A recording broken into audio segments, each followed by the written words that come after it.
এফালে যদি বিহু আনফালে আকৌ পঞ্চায়ত নিৰ্বাচন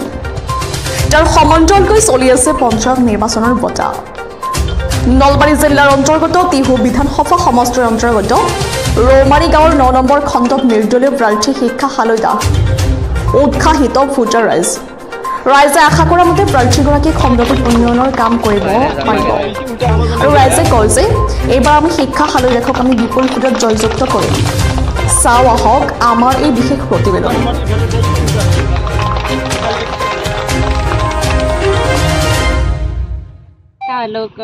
আমি গোটেই হেৰিৰ পৰা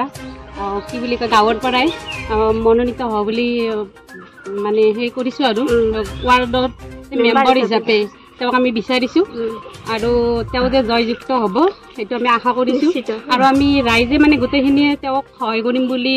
আশা কৰি আছোঁ মানে চবেই ভোট দি জয়যুক্ত কৰিব কিবা কাৰণ আছে নেকি তেখেতকে ভোট দিব লাগিব যে তেওঁ মানে ভাল আমি জানো আমাৰ ওচৰতে যিহেতু আমি গোটেইবিলাকত পায়ে থাকোঁ ৰাইজৰ গোটেই কামবিলাকত সহায় সহযোগিতা আগবঢ়াই ভোটৰ পৰাও আমাক গোটেইখিনি সহায় সহযোগিতা কৰে কোনোবাই কিবা নোৱাৰিলেও তেওঁৰ ওচৰত আহে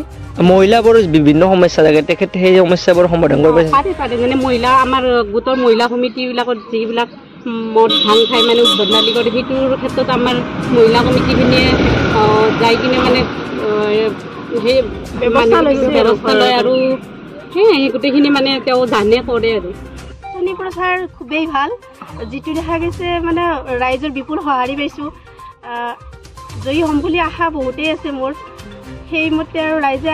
আশীৰ্বাদ কৰিলে হ'ল আৰু মানে চলি থকা ৰঙালী বিহুৰ অশেষ শুভেচ্ছা জনালোঁ প্ৰতিজন অসমীয়াকে মোৰ ফালৰ পৰাই ৰঙালী বিহুৰ শুভেচ্ছা জনালোঁ লগতে এই থকা নিৰ্বাচনত সকলোৰে সহযোগিতা পাম বুলি মই আশা কৰিলোঁ 40 নম্বৰ বিধানসভা সমষ্টিৰ অন্তৰ্গত 24 নম্বৰ বৰ্ণদ্দি গাঁও পঞ্চায়তৰ 9 নম্বৰ ৱাৰ্ডৰ ৱাৰ্ড মেম্বাৰ হিচাপে মনোনীত কৰিছোঁ